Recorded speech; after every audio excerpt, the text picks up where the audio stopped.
ఒక అందమైన ఉదయం. పార్క్ అంతా శాంతమయంగా ఉంది. వెచ్చటి సూర్యకాంతి మృదువుగా చెట్ల మధ్య నుంచి చూరుకున్నది. పిచ్చుకలు మధురంగా కూతలు వేస్తూ పచ్చని కొమ్మలపై ఆడుకుంటున్నాయి. చెట్ల కింద తడి నేలమీద వెలసిన మంచు ముత్యాల్లా మెరిసిపోతున్నది. అను ఒక చెట్టు మధ్య ఉన్న చెక్క బెంచ్ మీద కూర్చొని పసిడి రంగులో మెరిసే సూర్యకాంతిని చూడుతూ ఉన్నది. వెనక నుంచి వచ్చే తేనెలాంటి గాలి, పక్కనే ఉన్న గులాబీ తోట నుంచి వెలువడే మధురమైన పరిమళం, ఆ తీయని వాతావరణంలో మునిగిపోయిన పిల్లల నవ్వుల ధ్వని, అన్నీ కలిపి ఆ క్షణాన్ని మరింత అందంగా మార్చాయి. ఆమె కళ్ళును మూసుకుని ఆ ప్రశాంతమైన క్షణాన్ని ఆస్వాదిస్తోంది. అయితే ఆమెను దూరం నుంచి ఒకరు మృదువైన చిరునవ్వుతో చూస్తున్నారని ఆమెకు తెలియదు. ఆర్య అనూను ఇక్కడ చాలాసార్లు చూశాడు. ప్రతిరోజూ ఇదే బెంచ్ మీద ఆలోచనలలో మునిగిపోయినట్లు కనిపించేది. కాని ఈరోజు ఆమె దగ్గరకు వెళ్లే ధైర్యం చేసుకున్నాడు. రెండు వేడివేడిగా ఉన్న కాఫీ కప్పులను పట్టుకుని ఆమె వైపుకు నడవసాగాడు.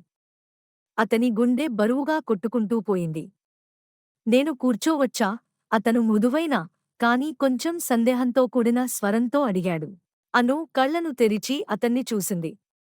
అనుకోని అతని ఉనికి చూసి కొంత ఆశ్చర్యపోయింది. స్వల్పంగా ఆమె కనుబొమ్మలు ఎగసిపోయాయి. తప్పకుండా. ఆర్య ఒక కాఫీ కప్పును ఆమెకు అందించాడు. ప్రతిరోజూ ఇక్కడ కూర్చుంటావని గమనించాను.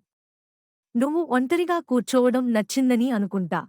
కాని ఈరోజు కొంచెం సహవాసం కావాలని అనిపించింది. అను కాఫీ కప్పును స్వీకరించింది.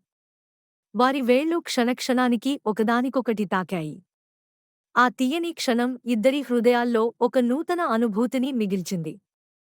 ధన్యవాదాలు, ఆర్య, ఇది నిజంగా చాలా మధురంగా అనిపిస్తోంది. అందరూ నిశ్శబ్దంగా కూర్చొని కాఫీను మెల్లగా మ్రోగిస్తూ కాస్త దూరంలో సూర్యాస్తమయాన్ని చూస్తున్నారు. ఆకాశం క్రమంగా నారింజ, గులాబీ రంగుల మిశ్రమంగా మారుతోంది. నీకు సూర్యాస్తమయం అంటే ఏం అనిపిస్తుంది? అని ఆర్య అడిగాడు, కాస్త ఎదురు తిరిగి. అను చిరునవ్వు చిందించింది. సమాప్తి కూడా అందంగా ఉండొచ్చని అర్థమయ్యేలా చేస్తాయి. ఆర్య హృదయం ఒక్క క్షణం ఆగినట్టయింది. అలాగైతే ఇది ముగింపు కాదు. ఒక అందమైన ప్రారంభం. అను అతని కళ్లలో చూసింది.